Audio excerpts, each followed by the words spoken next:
Assalamualaikum teman-teman. Jadi di video kali ini kita akan membahas tentang konsep kepemilikan dalam Islam.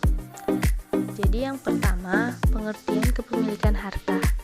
Kepemilikan harta adalah hubungan antara manusia dan harta yang ditentukan oleh syara dalam bentuk perlakuan khusus terhadap harta tersebut, yang memungkinkan untuk mempergunakannya secara umum sehingga ada larangan untuk menggunakannya. Secara bahasa, kepemilikan berarti penguasaan manusia atas harta dan penggunaannya secara pribadi. Adapun secara istilah, kepemilikan adalah pengkhususan hak atas sesuatu tanpa orang lain, dan ia berhak untuk mempergunakannya sejak awal, kecuali ada larangan syar'i. Larangan syar'i misalnya keadaan gila, keterbelakangan akal atau idiot, belum cukup umur ataupun cacat mental dan sebagainya.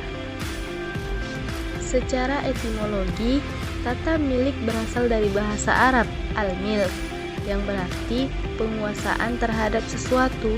Secara terminologi, definisi al-milk sebagaimana dikemukakan oleh ulama fikih adalah pengkhususan seseorang terhadap suatu benda yang memungkinkannya untuk bertindak hukum terhadap benda itu selama tidak adanya halangan syara. Kemudian pembahasan yang kedua adalah pembagian harta menurut boleh tidaknya dimiliki. Pembagian harta menurut boleh tidaknya dimiliki. Yang pertama, harta yang tidak dapat dimiliki dan hak milik orang lain. Contohnya seperti jalan umum, jembatan dan taman kota. Harta ini tidak boleh dimiliki secara individu sebab bermanfaat bagi kepentingan masyarakat secara luas, dan biasanya barang publik ini disediakan oleh pemerintah. Yang kedua, harta yang tidak bisa dimiliki kecuali dengan ketentuan syariat. Termasuk dalam harta jenis ini adalah warisan, wasiat, harta wakaf, harta baitul mal, dan sebagainya. Harta ini dapat diperoleh jika suatu individu termasuk dalam kelompok yang berhak untuk menerimanya. Yang ketiga, harta yang dapat dimiliki dan dihakmilikkan kepada orang lain. Harta inilah yang merupakan hak milik pribadi setiap orang. Harta ini boleh diperjualbelikan sebab telah dimiliki seutuhnya oleh sang pemilik harta.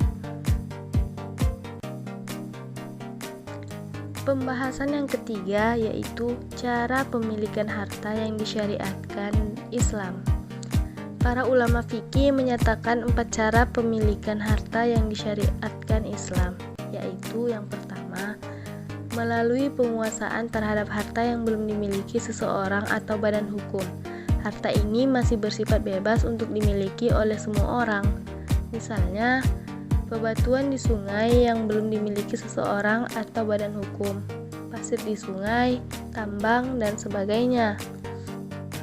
Yang kedua, melalui transaksi yang dilakukan dengan pihak lain, seperti jual beli, hibah, dan wakaf.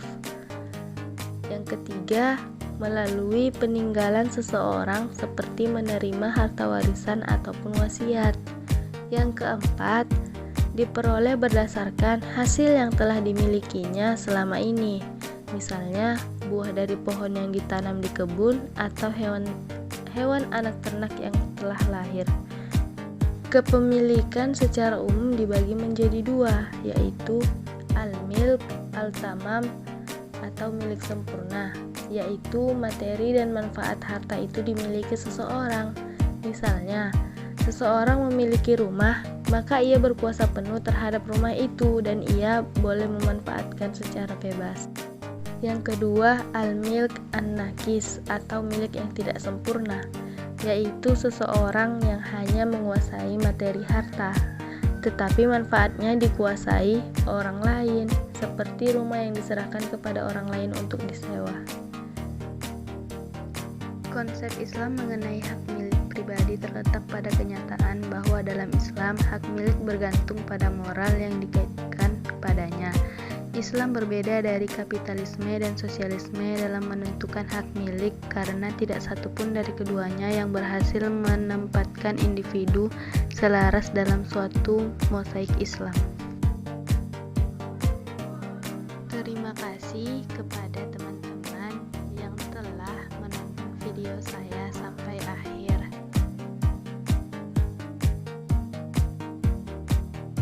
Semoga bermanfaat. Kapan-kapan lagi. Assalamualaikum warahmatullahi wabarakatuh.